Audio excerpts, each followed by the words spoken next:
Alors, j'ai l'immense plaisir de vous présenter notre prochain conférencier.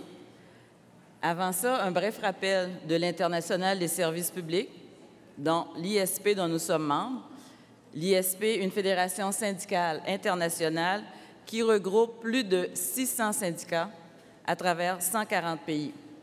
L'objectif, évidemment, c'est de constituer une force collective la plus puissante possible pour faire la promotion des services publics de qualité, services publics qui sont essentiels à la construction de sociétés justes, inclusives et permettant l'accès à toutes les populations. Alors, notre conférencier, je le remercie chaleureusement, tout comme Mme Laroche, il est vraiment à la course, il vient passer cette prochaine heure avec nous. Je vous présente donc Paul Moyes, qui est vice-président de l'Internationale des services publics. Depuis 2003, il est président national du syndicat canadien de la fonction publique, l'ESCFP, qui est le plus grand syndicat à travers le Canada, regroupant plus de 600 000 membres. Monsieur Moyes détient un baccalauréat SR de l'Université du Manitoba, où il a étudié l'histoire et les sciences politiques. Ardent défenseur des services publics, il plaide en faveur du rôle positif et crucial que tiennent les services publics comme la santé, l'éducation, la garde à l'enfance et pour l'amélioration des collectivités. M. Moyes croit fermement au mouvement syndical comme moteur de changement social et il s'implique depuis longtemps dans les services publics hors même du SCFP. Il a été vice-président de la Société d'assurance publique du Manitoba, coprésident du Conseil consultatif sur l'économie du premier ministre du Manitoba, trésorier du Centre de Centraide Winnipeg et il siège aussi au conseil d'administration de la Croix-Bleue du Manitoba. Alors, c'est rare qu'on a l'occasion de le rencontrer. Je vous souhaite une très bonne conférence et j'inviterai M. Paul Moyes à nous rejoindre.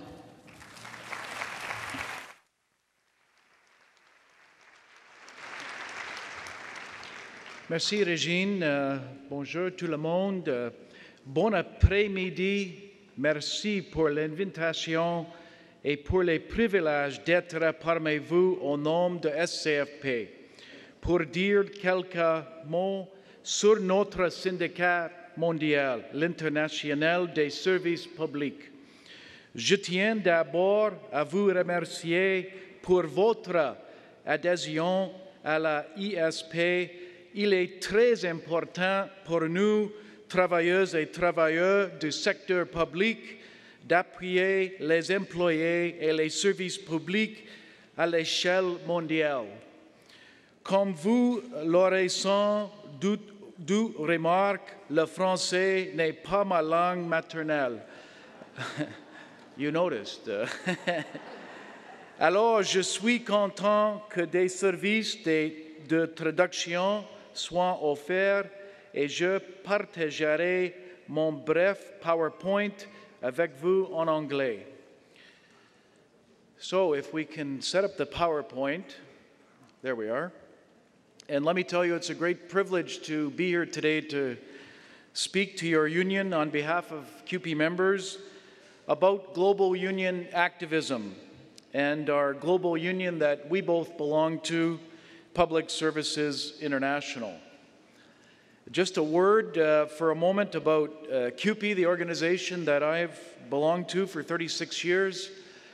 We have in CUPE about 608,000 members, 2,400 local unions across Canada, and about 3,800 collective agreements, half of which are up for renewal at this point in time. And the breakdown of our provincial membership is listed, including 109,000 members here in Quebec. We operate 75 offices across Canada and employ about 900 sisters and brothers in our union. But today we talk about global justice work, and for CUPE, it's grounded in a few places. One is our membership in the Canadian Labour Congress, 3.2 million members across Canada. In the Constitution of CUPE, we affiliate all members to the Canadian Labour Congress and have done so since CUPE was formed in 1963. Secondly, we operate our own Global Justice Fund, our own affiliation fees from members, and special assessments on locals who wish to do global justice projects.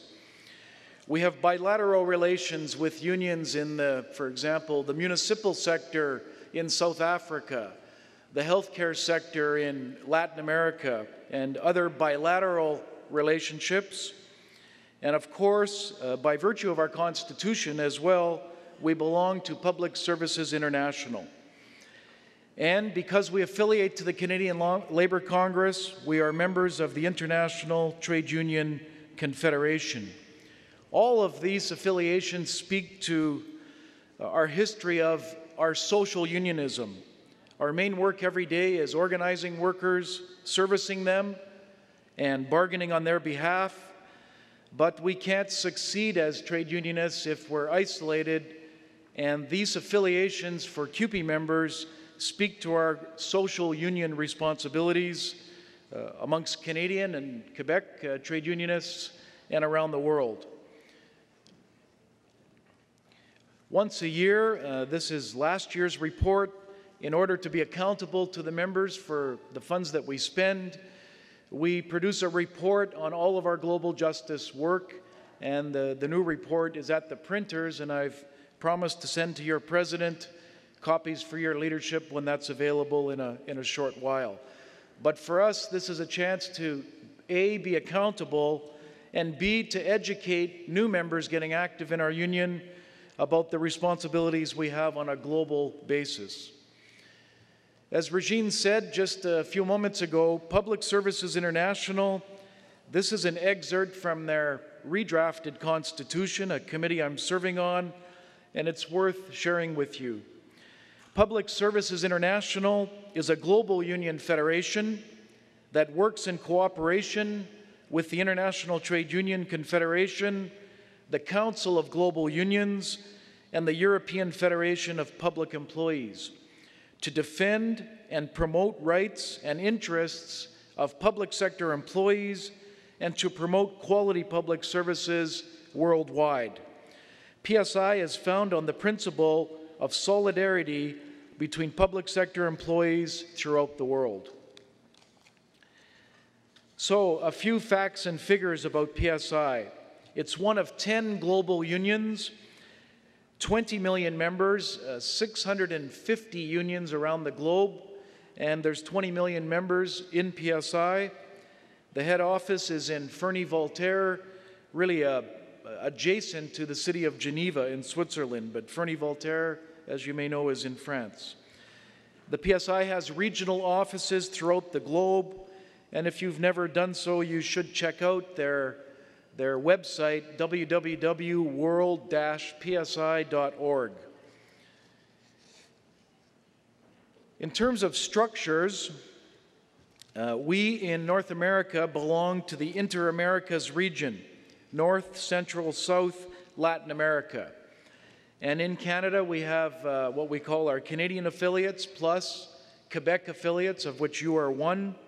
And on a rotational basis, chair the leadership of our group. Right now, I'm serving a 3-year term as titular, representing Canadian and Quebec affiliates on the Inter-Americas region. And I'm one of 2 co-presidents for the Inter-Americas region with sister trade unionist from Brazil.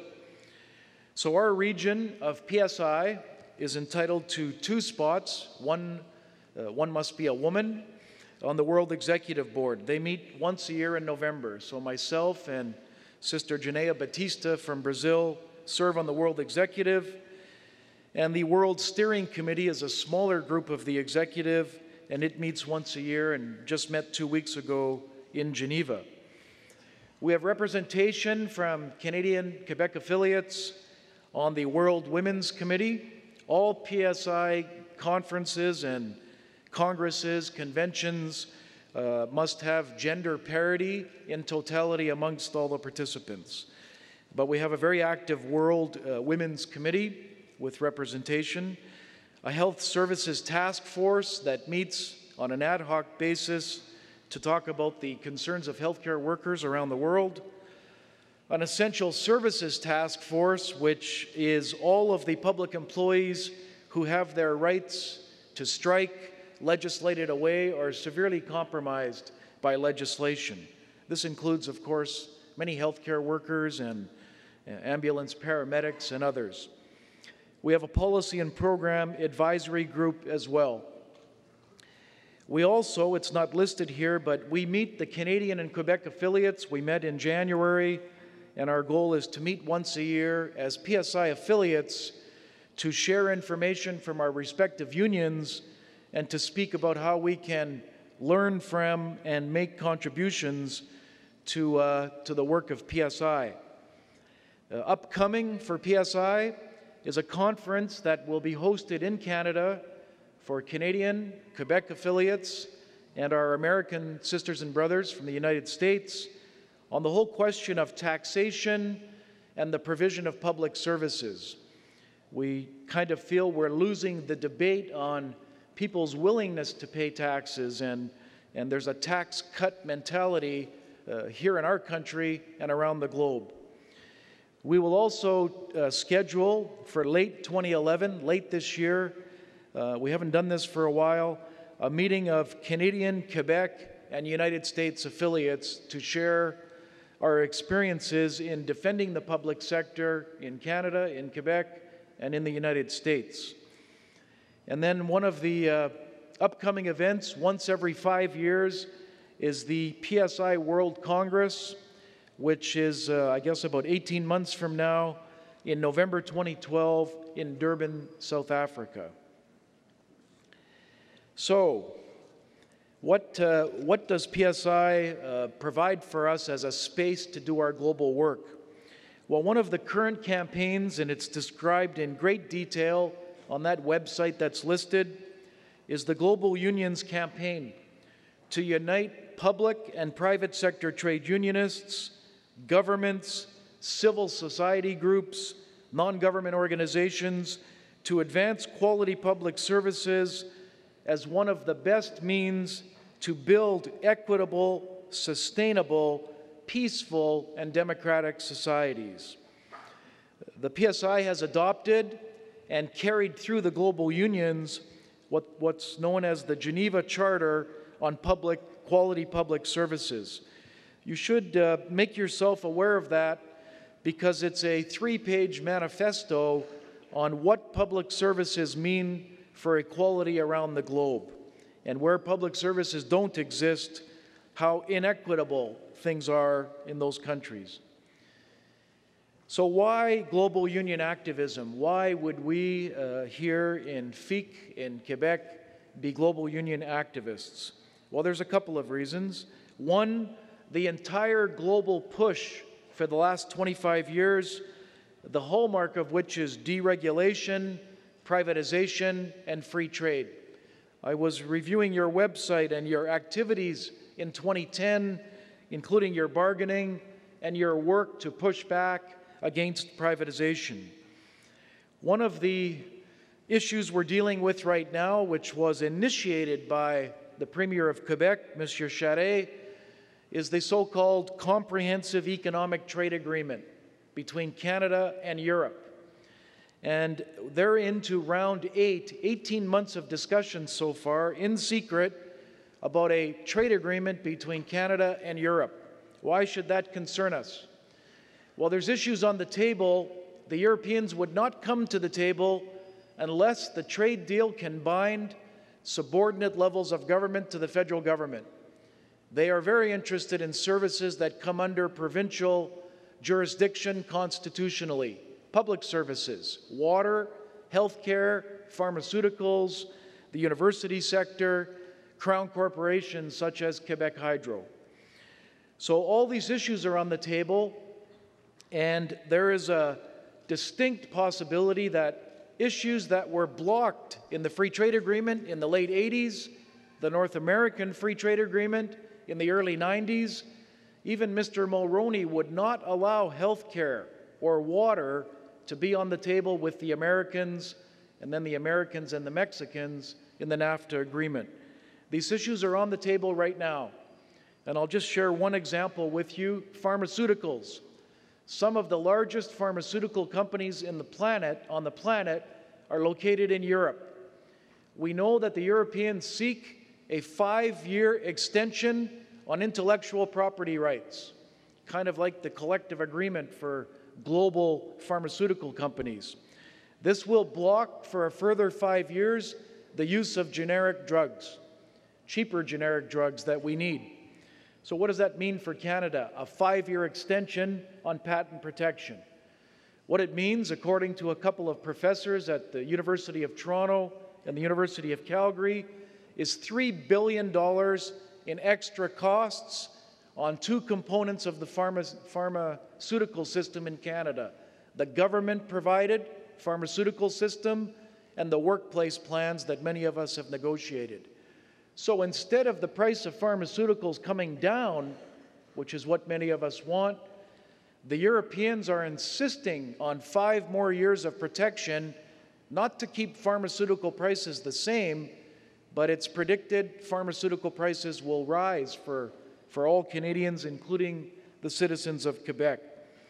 So we're in discussions with European PSI members, as Canadian PSI members, about putting the interests of workers front and center in Europe and in Canada. The other obvious point was talked about just in the exchange I was watching before this part of your agenda. The gap between the rich and the poor is widening. It's widening in our country, and it's certainly widening around the world. 2 weeks ago in Geneva, we were privileged at the end of the day to have a sister from Algeria, a brother from Tunisia, and a brother from Egypt was blocked from getting to Geneva, speaking to us directly as PSI affiliates about the events going on in the Arab world in North Africa. Events being driven not by fundamentalism or other things we've seen in the past, but being driven by rising prices of food and abject unemployment amongst young people in the Arab world.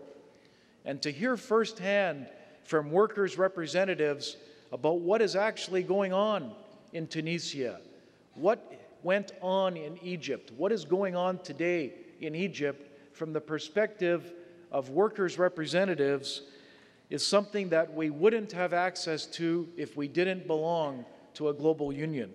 And I hope that your union puts as a priority attending the World Congress in Durban in 2012, because I can't imagine that that's not a center point of what we're going to talk about as global trade unionists. The events of the global recession caused by greed, caused by a banking system with no rules in the United States, all of our governments taking on debt to try to stimulate the economy, and now those books will be balanced with rationed health care in Canada, with less access to universities, and so on and so on. And in the Arab world, people are rising up, driven by the cost of food and driven by unemployment levels that we can hardly imagine. So the post-global meltdown is accelerating the attack. I notice on your agenda, Stephanie Bloomingdale from the Wisconsin AFL-CIO is here later in the week. I was with Stephanie in Wisconsin as those workers faced the attack that they're facing and they're still facing. And why did it happen in Wisconsin in January and February of this year? Well, those states in the United States, Wisconsin, Ohio, these northwestern United States within the U.S., they have typically been Democratic states. 11 of them went into the Republican fold in the November 2010 elections. So if you have a local union of 100 in Wisconsin, 51 members must vote each year to recertify the union. If only 60 members show up to vote, you need 51 votes.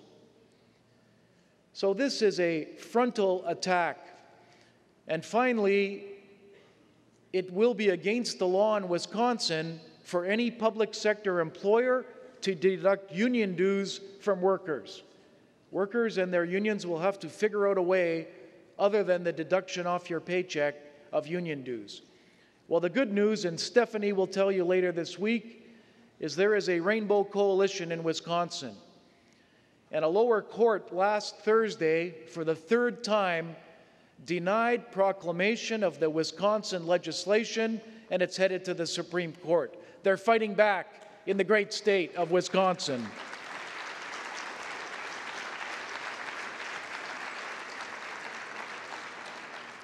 So expect more of it, more global trade agreements, more global restraint on the public sector. The rights to retire at a decent age in Europe are being turned on our heads. Thank you very much. And they require, these are not local or state problems. They absolutely require a global response, which is another reason that we have a responsibility to participate, not just by paying affiliation fees, but to be active global trade unionists. CUPE's 24th Constitutional Convention will begin in late October in Vancouver this year. We have a project with our sister union. There is one public sector union. It's not very sophisticated and it's really struggling today in Haiti, CTSP.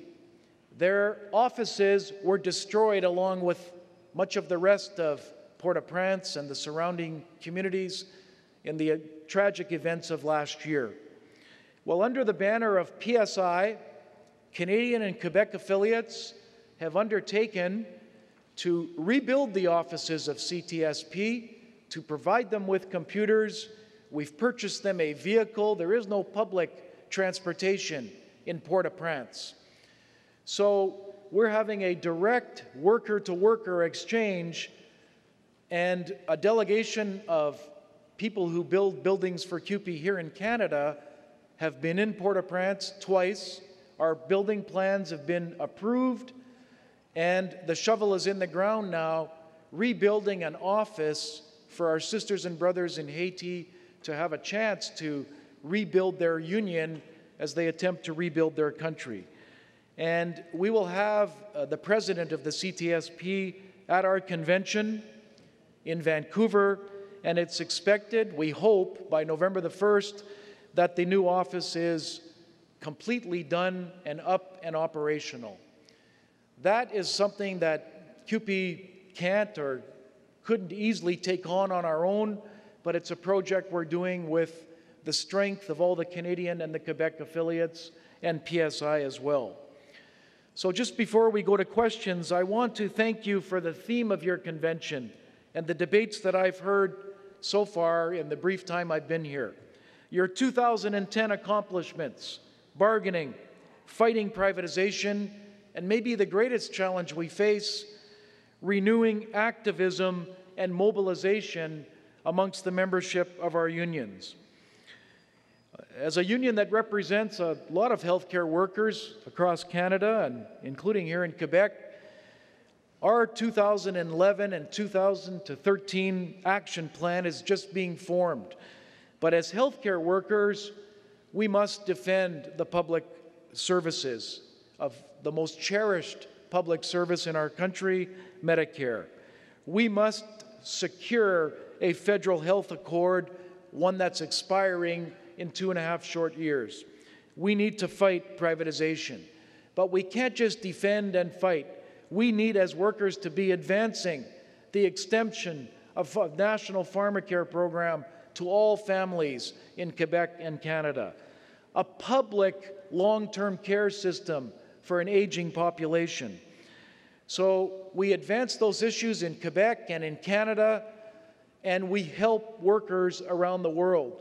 And when we meet face-to-face with workers from Tunisia or Egypt or Algeria, we also learn lessons from them about how to mobilize a population, how to gain credibility with young workers, and how to build a better response mechanism here in our country. So I think the work of PSI is incredibly important, although it's a fraction of the day-to-day work for all of us. We're consumed with serving the members we're privileged to represent in our respective unions. but we must make space on our agendas to learn from workers around the planet, to understand their struggles, to help them with their struggles, and to do a better job for our members with our struggles, because that not only helps us, that helps workers around the world. Thank you very much.